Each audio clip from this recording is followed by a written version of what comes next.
On the 23rd of July, the Commodore Company officially launched their new project, the Amiga.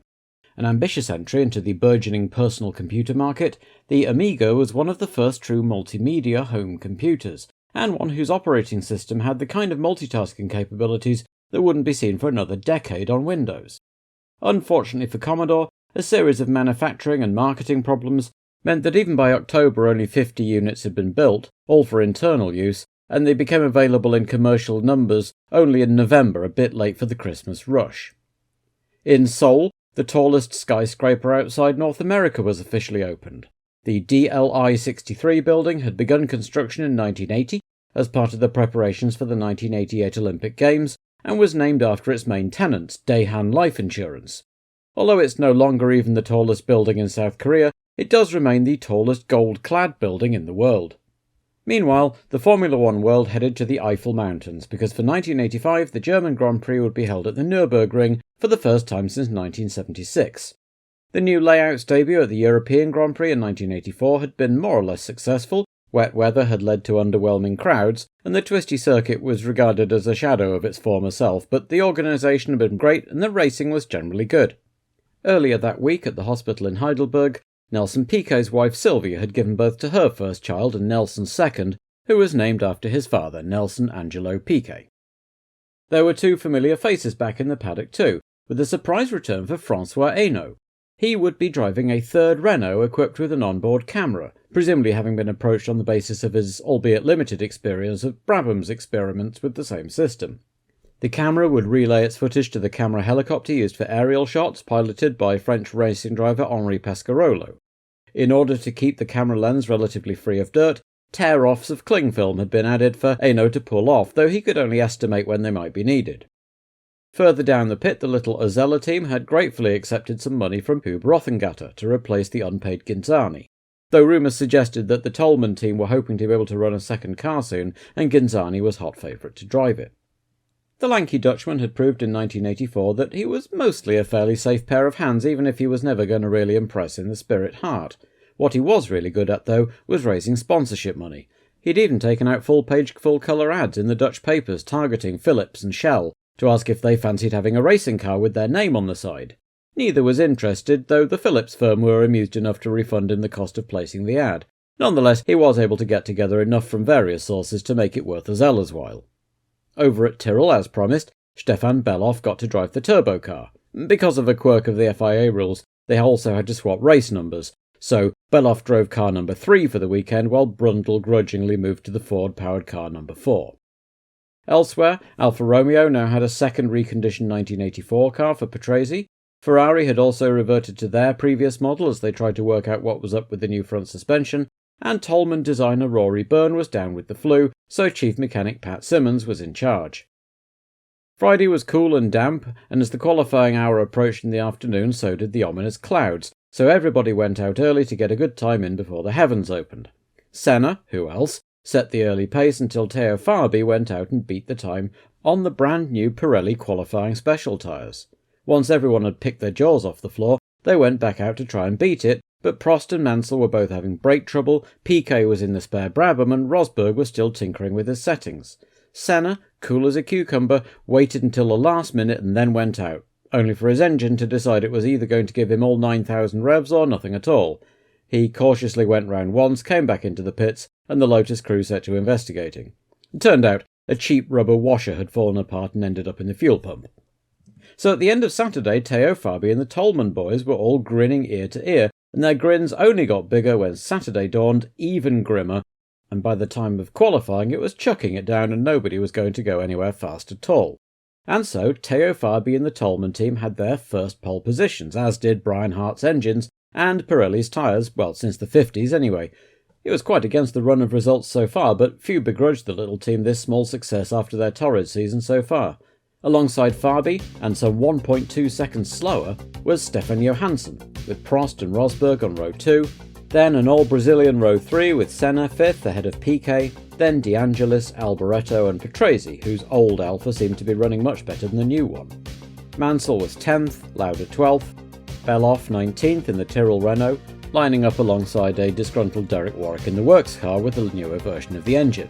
Derek was also nursing a stiff neck from an accident in Spain in the week.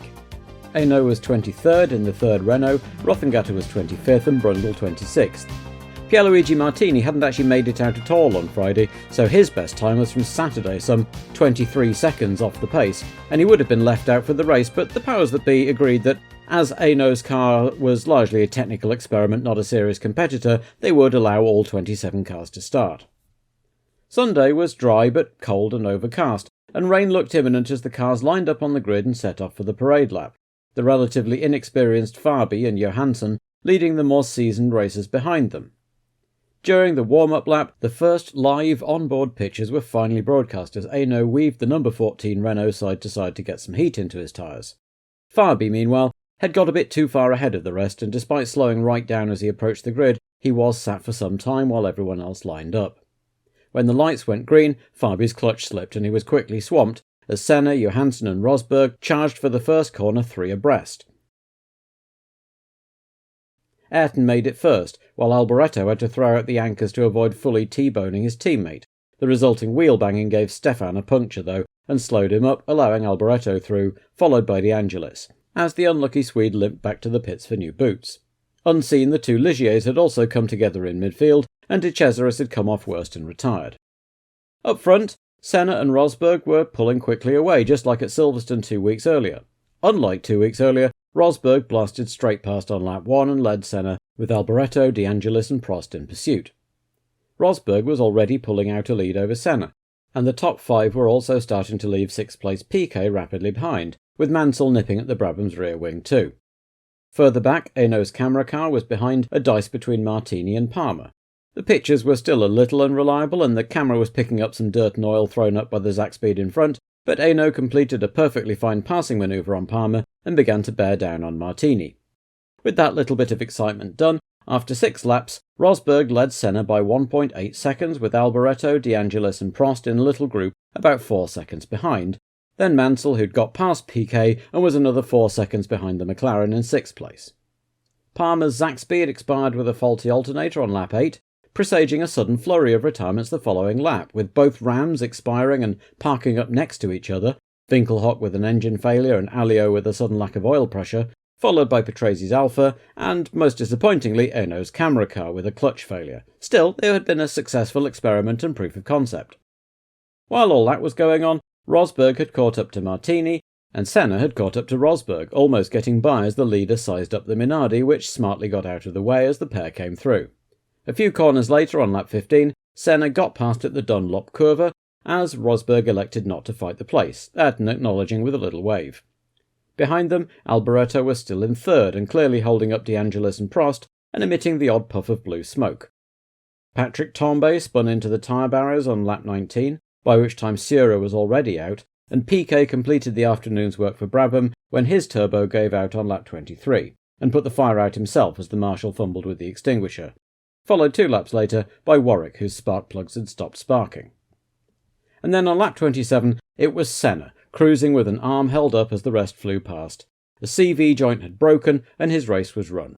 So Rosberg was back in the lead, with the Alboreto De Angelis Prost train now in 2nd through 4th, with Mansell 5th, and Fabi making it back into the points in 6th, hotly pursued by Niki Lauda, at least until Teo had an off-camera spin and lost 4 places. As the race approached half-distance, there were still only 15 seconds covering the top 6, as Alboreto now began to close on Rosberg. Over the next 10 laps little changed, except that Alboreto and his pursuers caught Rosberg, and then on lap 40, De Angelis' race ended in a cloud of engine smoke, and he might also feel his championship hopes going up in smoke too, at least while both Alboreto and Prost were up in the podium places, all of which promoted Lafitte and Boutsen into the points after Lauda had made a tyre stop earlier. By now, Alboreto was right on Rosberg's tail and having a look to see if he could find a way through, with Prost also trying to take advantage of any slip. Rosberg was in fact suffering a slight brake problem and was having trouble keeping it on the black bit. On lap 45, he bounced over the curbs at the fast chicane, lost momentum, and Alboreto muscled through into the lead, followed shortly afterwards by Prost, still hot on the Ferrari's rear wheels. Lafitte was on another late charge himself, catching up to 4th place Mansell and challenging the man who'd replaced him at Williams, while Johansson staged a good comeback from his earlier problem was currently bearing down on 6th place Boutsen.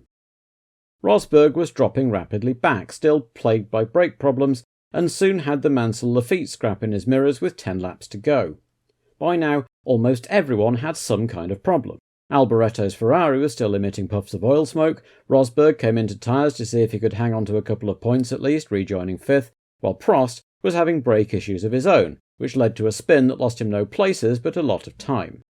Mansell was up to 3rd but also had brake problems, and lost it back to Lafitte straight away. The pair were having a fine battle, swapping 3rd and 4th between them for several laps. Rosberg gave up on a bad job and pulled in to retire in the closing stages, putting Lauda up into 6th, while Mansell's braking problems got worse and he lost 3rd for good in the last couple of laps, then 4th to Boutsen and 5th to Lauda. Alboreto brought his Ferrari home to his 2nd win of the year and his 5th overall to extend his championship lead over Prost, with Lafitte taking a 2nd podium spot on the bounce.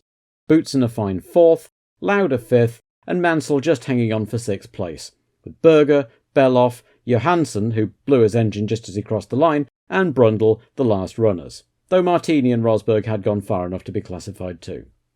Just as for last year's European Grand Prix, the end of the pit lane rapidly filled with cars pulling over out of fuel as soon as they'd crossed the line.